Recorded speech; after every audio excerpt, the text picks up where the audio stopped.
ketika tidak disampaikan rasanya seperti apa, kan kurang klik ya kokinya tuh. Tapi ketika yang rasanya tuh yang seperti ini loh, oh tahu kan? Jadi lebih jelas. Jadi rasa itu dihadirkan. Nah, dalam kehidupan rasa ini Anda main di mana nih rasanya? Karena di sini ada malu, ada perasaan bersalah, ada perasaan tidak peduli, ada perasaan kehilangan atau kesedihan, ya, ada perasaan ketakutan, ada ingin gitu yang nggak puas-puas, kemarahan, ada kebanggaan, ya, atau netral gitu kan, ada kemauan yang keras, acceptance itu ada penerimaan, menerima tuh ini dimensi bersyukur juga ada di sini, ya. Jadi antara 200 ke bawah itu adalah sesuatu yang akan membuat kita menderita, sedangkan yang 200 ke atas itu level of consciousness kesadarannya itu menjadi hidup akan pasti sehat, bahagia dan sejahtera. Ya. Ada makna reason ya, ada makna ketika kita bekerja, ketika kita melakukan ini nih, ada maknanya. Ini maknanya apa? Ya. Reasonnya apa nih?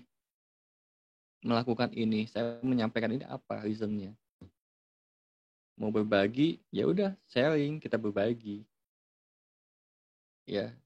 Ada cinta ini juga ada kepedulian gitu kan, karena misalnya kalau saya ya, karena langsung konkretnya, misalnya tahu sama teman-teman ini tahu ketika apalagi pas ketika COVID ini kan ada rasa kasih gitu ya, cinta yang saya peduli dengan teman-teman yang mudah-mudahan dengan hadirnya Alpha Sharing ini waktu itu ketika mulai ada COVID itu menenangkan gitu. Dan mudah-mudahan dari satu orang yang ikutan bisa juga menyebarkan ke keluarganya dan sebagainya.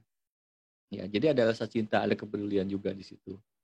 Ya, terus ada sukacita, senang, antusias, tiap sesi antusias gitu ya. Ada kedamaian dan sebagainya. Nah, setiap harinya ada rasa apa? Karena dimensi rasa ini powerful banget. Kalau kemarin ada di video yang saya gambarkan dimensi rasa itu di bagian sini, itu hampir 5.000 kali lipatnya kekuatannya daripada otak kan, si pikiran itu sendiri. Jadi dimensi rasanya tuh medan energinya tuh kuat banget. Makanya hati-hati menjolimi orang, jangan sampai orang yang terzolimi itu berdoa sesuatu yang negatif kepada kita. Karena dia ada di dimensi rasa yang sekuat di situ. Tapi kalau kita lagi terzolimi, misalnya, dan ada rasa yang misalnya kalau taruhlah sakit hati lah misalnya, ada luka batin Anda, ya. Itu kesempatan Anda untuk berdoa yang baik-baik buat Anda sendiri. Ya. Ya. Terserah Anda mau apa di situ, doakan di situ. Ya. Daripada ya. Ada catatan dari teman di Facebook. Kadang kita dalam berdoa ada merasakan apa yang kita inginkan. Namun kadang kita melupakan apa yang sudah kita dapat, tidak kita rasakan apa yang tidak kita dapat. Gimana? Iya, bahasa menginginkan saja sudah keluar dari keberadaan rasa syukur itu sendiri. Karena bahasa ingin itu seolah belum dapat. Iya. Nah, makanya sebaik-baiknya berdoa itu ya alhamdulillah bersyukur. Sebaik-baik doa itu adalah merasakan keberadaan karunia-Nya sudah gitu. Ya. Jadi gimana makomnya ya Mas Budi gitu, gimana level kesadarannya. Kalau yang masih awal-awal masih minta-minta gitu ya. Ini kalau saya gambarkan tuh seperti gini. kita baru bekerja nih, ya, baru bekerja itu belum percaya bosnya itu baik, ya, atau sistem perusahaan itu baik. Masih minta-minta, masih nuntut-nuntut lah gitu ya. Minta ini, minta itu gitu kan, segala macam. Tapi ketika sudah lama dan tahu bahwa bosnya itu selalu mencukupkan sesuai dengan kebutuhannya, apa yang dia butuhkan, bagi pegawai gitu ya, atau bagi yang bekerja di situ, yang tahu diri akhirnya itu nggak akan minta-minta lagi karena tahu bosnya tuh baik banget,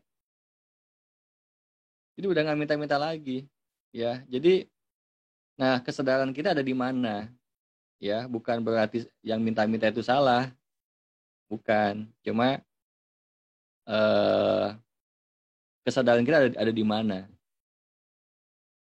ya, kalau digambarkan di seperti itu. Nah, ada juga yang bukankah Tuhan itu suka kalau dimintai gitu ya. Tapi kalau saya memaknai esensinya bahasa minta sama Tuhan itu hanya pura-pura aja minta, kayak kita tahu sih bakal dikasih ya. Ya, jadi kayak buat manja-manjaan aja. Ya. Tuhan minta ini dong gitu kan, minta ini dong gitu gitu. Tapi tahu ya, eh Tuhan itu akan memberikan sesuatu yang sedang dibutuhkan. Tahu dan yakin. Beda dengan mintanya itu kayak maksa gitu.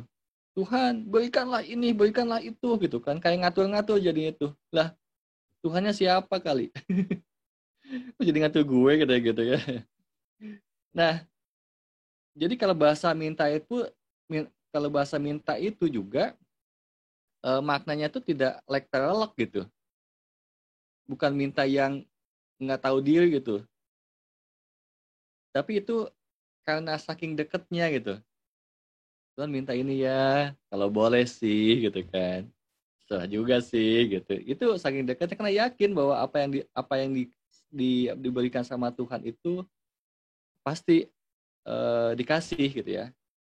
Maksudnya tuh yang dibutuhkan kita pasti dikasih sesuai dengan kebutuhannya. Jadi santai gitu.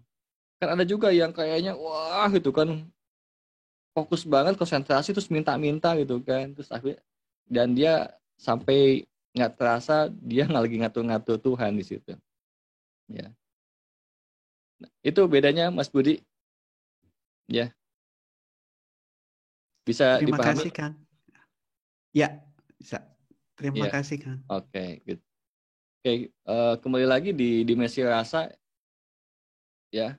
Jadi kalaupun Anda pun misalnya tahulah Anda seorang yang sukses dan sudah suksesnya itu misalnya indikatornya punya banyak harta misalnya suksesnya.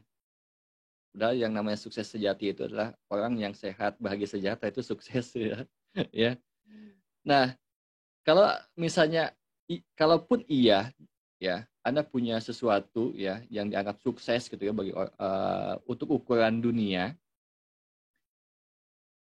tapi dimensi rasanya itu masih ada di 200 ke bawah, ya. Dimensi rasanya penuh dengan kemarahan, penuh dengan ketakutan, penuh dengan kesedihan misalnya. Ya, atau kesombongan, pride gitu, masa nih pride gitu kan. Anda belum sukses sebetulnya, ya. Anda belum sukses, belum lulus jadi manusia gitu. Ya. Belum lulus, belum sukses jadi manusia, belum, ya. Masih ukuran ekonomi aja itu sebenarnya suksesnya itu, ya. Tapi sebagai manusia belum. Karena kalau sukses sebagai manusia itu sudah ada di 200 ke atas. Ya, dia mampu acceptance, dia mampu beradaptasi, ya. Dia mampu saling memberikan kasih kepada orang lain, memahami, ya, berserah diri sepenuhnya, santai gitu, tenang, ya. Jadi kayak jiwa-jiwa yang tenang, yang tidak tenang tidak high gitu. Jadi kayak jiwa-jiwa yang tenang masuklah ke surgaku gitu kan. Kenapa yang dipanggil yang jiwa yang tenang gitu ya, yang tidak tenang tidak high gitu ya. Nah, karena ini gitu ya. Jadi kalau kita mau mau pada dimensi kelapangan, ya, suksesnya ukurannya bukan harta, bukan jabatan, bukan. Ya. Tapi kalaupun Anda memang punya diamanahkan ternyata perannya itu dikasih harta, dikasih jabatan, tapi pastikan Anda bahagia, ya. Anda pastikan bahwa Anda punya kelapangan hati di situ, ya, punya ketenangan. Pastikan. Kalau enggak, Anda masih belum lulus, itu aja sih catatannya, ya. Masih perlu belajar lagi. Sering-sering aja ikut alfa. Salah satunya ya. Ya, kan pelajaran banyak selain alfa kan banyak di tempat lain. Seperti ini maksud saya gitu ya. Ya, gimana Mas Budi?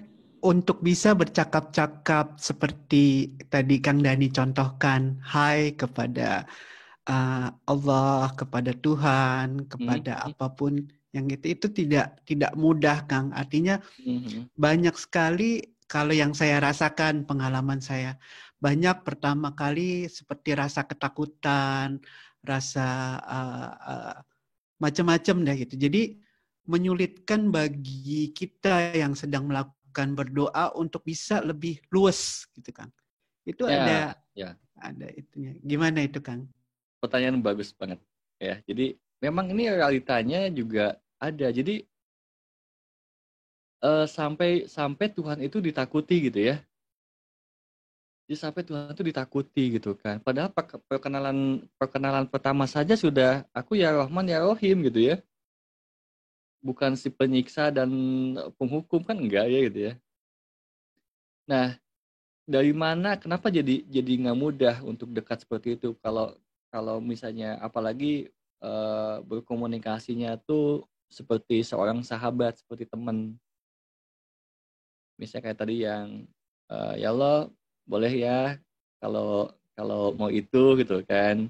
Tapi kalau enggak juga nggak apa-apa sih gitu kan. Terserah engkau aja gitu kan. Gitu ya.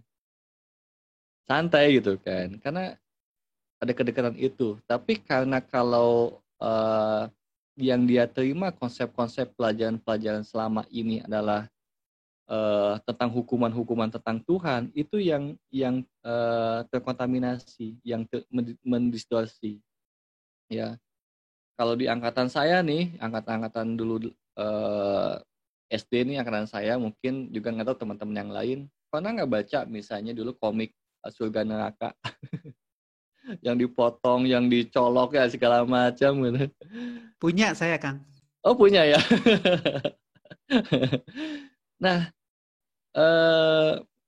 ini unik banget ya. Beberapa klien saya ya, Mas Budi,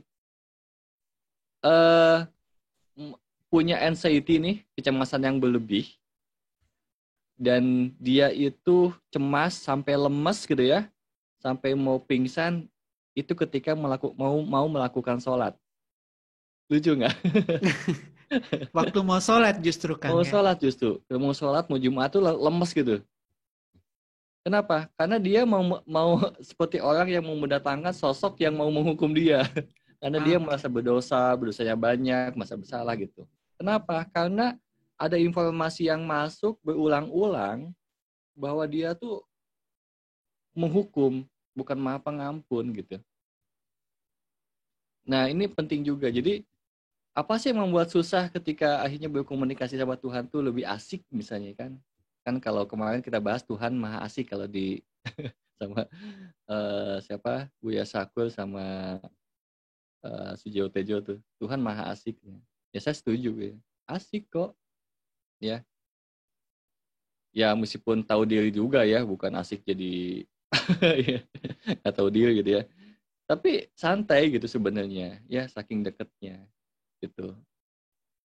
Dan saya pernah menyampaikan juga dengan mungkin teman di sini salah satunya, saya kalau berdoa atau berkomunikasi itu dengan bahasa gaul juga sama Tuhan itu. Iya. Terus saya bilang, karena Tuhan tuh nggak baperan, nggak kayak manusia. Ya, Tuhan tuh nggak baperan. Ya. Dan beliau tuh dia tuh tahu maksud saya tuh apa gitu kan. Maha mengetahui isi hati saya gitu kan. Beda dengan manusia gitu kan. Salah kata aja baperan gitu ya, gitu. Nah itu, jadi paradigma ini juga yang mempengaruhi kita semuanya adalah informasi yang didapat selama perjalanan hidup, gitu, ya. Oke, jadi ini amati dimensi rasa kita, ya. Kalau memang mau kaya, misalnya doanya gitu kan, ya sudah. Berarti kita perlu on-kan perasaan kaya itu, gitu ya, perasaan berkelapangan, gitu. Karena itu yang kaya yang sebenarnya kan. Kan ada juga yang banyak harta tapi miskin, ya. Jadi itu orang orang miskin yang kebetulan banyak harta. Jadi sebenarnya bukan orang kaya. Jadi orang miskin yang kebetulan banyak harta gitu. Ya. Jadi kayak yang sebenarnya adalah ini, ya. Jadi ini dulu yang dibangun, perasaan-perasaan kita, hati kita. Nanti kalau memang peran Anda itu perlu bantu banyak orang dan Anda perlu untuk mempunyai banyak harta, nanti dikasih juga kok. Ya, jadi sesuai dengan peran aja mintanya, ya. Jangan perannya jadi ember, maunya 1 toren gitu kan. Jadi blue bear jadinya. Blue bear udah bergejolak nih hidupnya. Ya, gitu. Pas. Nah, pas ini namanya sejahtera gitu. Cukup sejahtera gitu, ya. Jadi sesuai dengan tagline Alfa itu kan sehat, bahagia, sejahtera, melimpah itu, ya. Gitu. Jadi kalau sudah Alfa nggak mungkin menderita, nggak mungkin. Jadi kalau belum sejahtera, ya berarti belum alfa, gitu ya. Jadi perlu belajar lagi. Kalaupun ada yang belum, ya sama-sama kita belajar aja, saling mengingatkan terus menerus ya, Kamis Minggu, mudah-mudahan terus di recharge, saling mengingatkan dan menguatkan lagi, gitu. Oke, ini ketika dimensi pikiran rasa, saya akan ngulang lagi supaya ingat ya.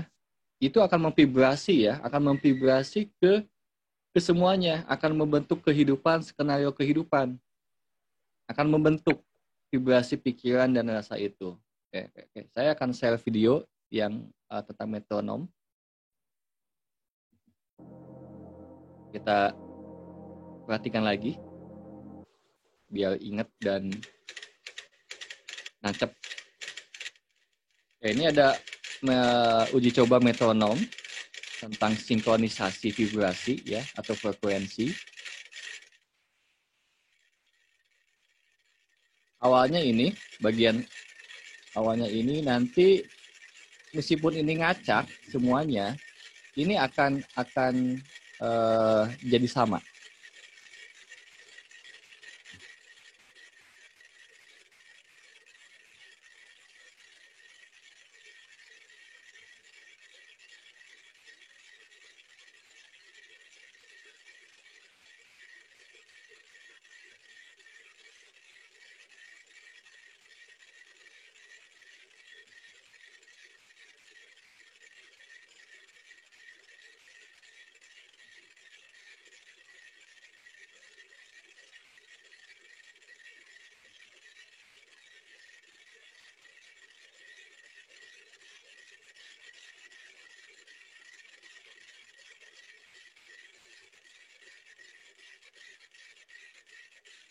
Oke, perhatikan, dengarkan, mulai ada sinkronisasi ya, mulai ada yang sama.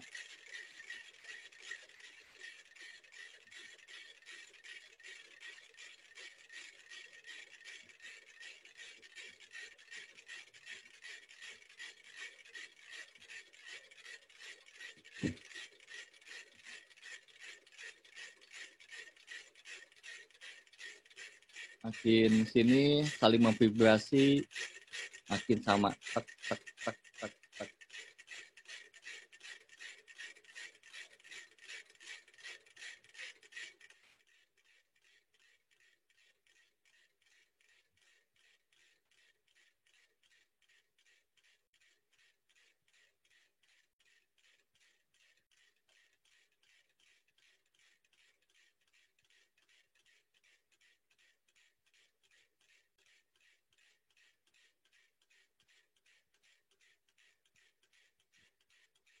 Ini ada satu yang belum, satu apa dua ya? Dua ya. Ini sama ini nih belum ngikutin. Nanti lama-lama dia akan ngikutin. Nah, mulai.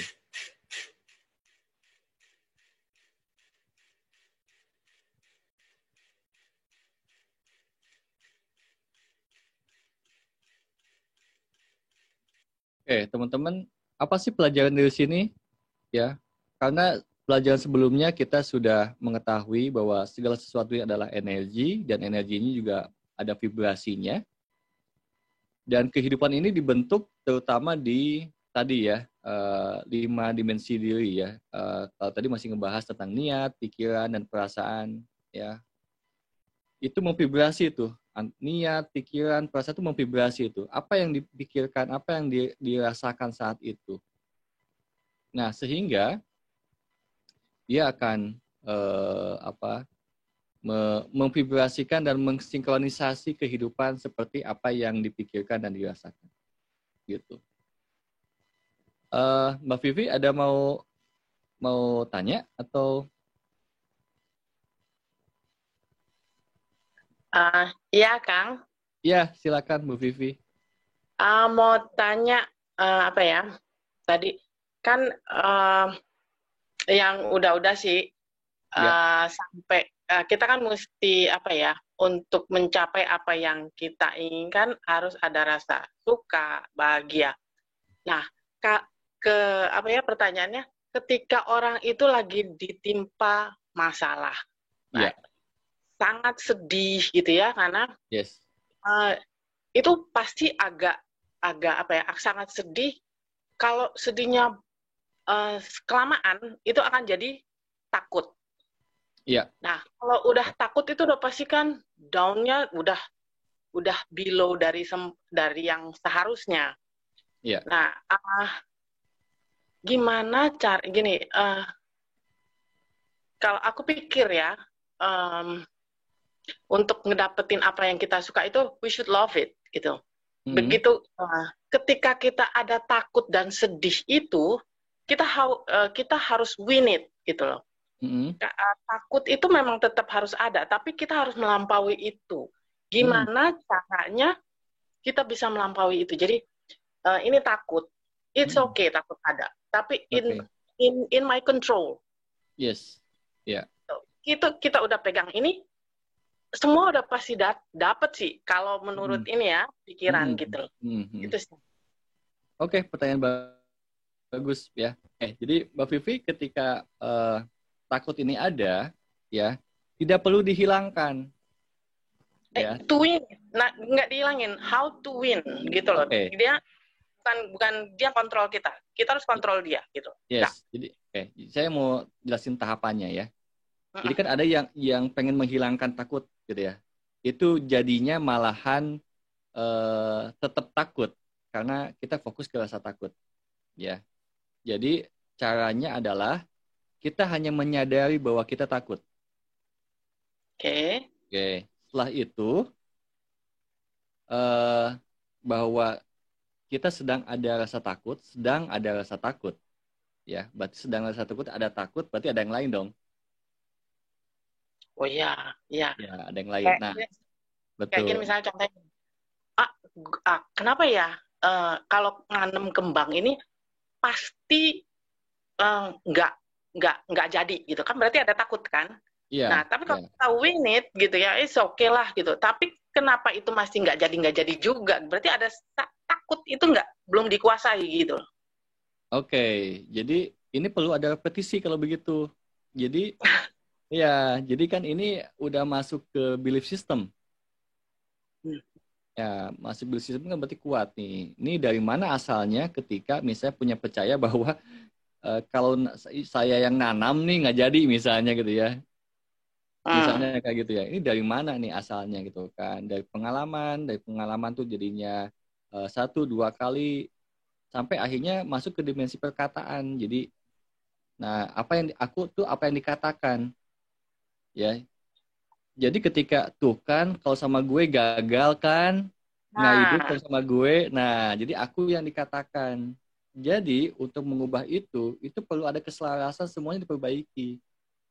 Ya, bukan hanya misalnya berdamai dengan rasa takut itu sendiri, tapi ada yang namanya transformasi dari diri kita. Salah satunya adalah mengubah diri kita, si aku yang sering mengatakan sesuatu tuh perlu diubah, lebih konstruktif, tidak destruktif.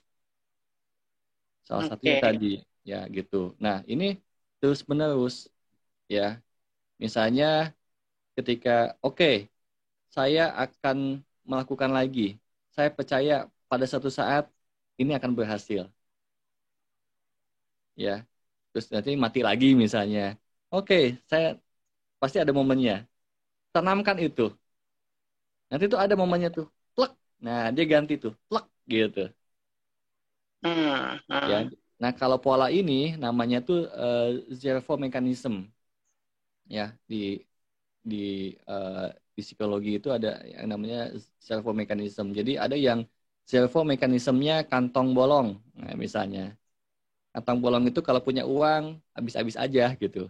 Ada aja yang dikeluarkan itu udah punya servo mechanism kantong bolong. Ya.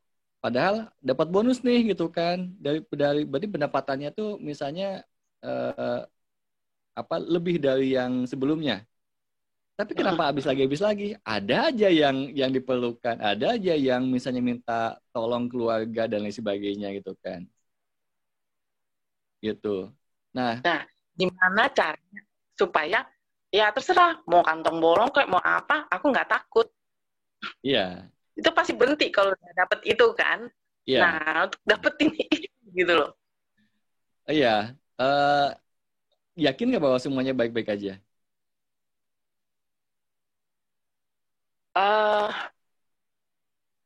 Yakin, tapi how? Oke, jadi ketika ada satu saat nanti itu yakin, tapi ada how-nya kayaknya. ya, nah ketika yakin ini adalah kalau saya di sesi terapi menunjuk tolong dituliskan adalah bukti-bukti tentang kenapa Anda yakin. Misalnya, bukti-buktinya apa? Misalnya, oh iya, karena saya kalau sudah punya masalah, mau betapapun masalahnya, saya selalu ada solusinya. Itu bukti-buktinya, dan itu berulang kali dicatat, gitu kan. Nah, ketika itu dicatat, bukti-bukti itu dari mulai kecil malah sampai besar, itu alam bawah sadarnya mulai berubah. Karena mulai fokus kepada bukti-bukti bahwa saya ternyata selama ini baik-baik aja. Nah, kenapa sih tadi jadi susah? Karena fokus si alam bawah sadarnya, si pikirannya itu masih ngebahas yang gagal laginya. Padahal di sisi yang lain, ada lagi yang bukti-bukti ketika beberapa pengalaman sering berhasilnya juga. Jadi ini permainan fokus. Permainan fokus. Jadi fokusnya mau di mana? Permainan fokus apa dirasa? Aku pikir di situ ada satu saat di mana yang rasa takut itu nggak ada. Cuma I don't know how to get back there. Nah, Oke. Maksudnya ini udah nggak ada nih. Ini udah nggak ada kan rasa takutnya. Terus apa yang dimau sama Vivi ketika itu nggak ada? Apa yang terpikirkan biasanya? Dulu pernah ada rasa ketika, jadi by my experience, terus orang-orang juga di mana mereka nggak ada rasa takut, itu nggak kejadian. Tapi begitu dia udah mulai ada kegangguan distract, fail di sini ini, itu udah pasti fail semua, ada kan yang kayak gitu loh. Iya, ada. Tapi begitu kita buka satu, plok gitu, nah udah mulai happy nih, tek, and then semuanya kebuka. Iya. Oke, pertanyaannya apa? Nah, sekarang aku bagaimana caranya untuk control rasa takut itu udah enggak. Ya, it's okay, ada kayak gituan, tapi jadi kita more confident gitu loh. Iya. Iya, itu. Jadi ini kalau saya control the takut. Ya, jadi kalau saya oke, takut ini ada, disadari ya. Tapi wahai takut, meskipun kamu ada, saya tetap akan berhasil. Saya menyatakan itu. That is. Oke. Gitu. Oke, thank you, Kang. Oke. Sama-sama. Wih, senang banget kalau ada pertanyaan-pertanyaan seperti ini tuh. Sangat, apa ya, sangat experience gitu ya. By experience tuh senang banget ya. Oke, makasih Mbak Vivi. Kalau tanya lagi boleh. Biar seru. Itu aja sih, how to win gitu aja kan. Iya. How to be a master kan perasaan. Iya, nah Gitu ketika sih. akhirnya bukti-buktinya itu makin sini makin kencang, ya bukti-bukti makin kencang, yakinnya itu makin tinggi, makin bagus. Gitu. Iya, satu aja gitu kan? Iya. Ya, gitu ya. Jadi sebelum buka satu itu perhatikan flashback ke belakang. Kita yang mirip-mirip yang seperti itu tuh kejadiannya tuh pernah berhasil nggak sih gitu? Yang mirip-mirip ya, konteksnya sama. Oh, sih pernah tuh, saya pernah ketika gitu saya berhasil tuh. Ketika begini saya berhasil juga tuh. Saya bisa tuh. Nah, ketika menyadari, oh saya tuh bisa ya ternyata. Oke, berarti ini pun bisa. Ya.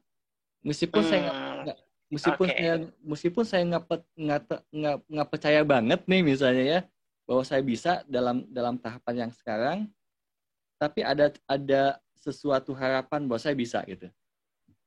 Ketika nanti sudah dilewati, nah kan bener bisa, nah itu menjadi lebih kekuatan lagi tuh di belief sistemnya. Ketika bilang nah kan bisa, ya daripada nah kan gagal lagi, nah itu beda ya. Itu jadi beda hasilnya. Balik ke pattern, cari patternnya itu lagi ya. Ya, linknya. itu jadi itu yang akhirnya menjadi self mastery-nya itu di situ. Jadi bisa saya mau pakai yang mana nih gitu kan. Karena memang selalu ada dua belief itu. Ada yang destruktif, ada yang konstruktif. Mau yang mana gitu kan. Kita pilih karena kita mastery-nya ya kita yang menentukan. Mau yang ini saya gitu kan. Gitu. Oke, sampai yang keyakinan yang memberdayakan itu yang lebih dominan nantinya. Gitu. Memang tidak bisa dipungkiri makasih Mbak Vivi.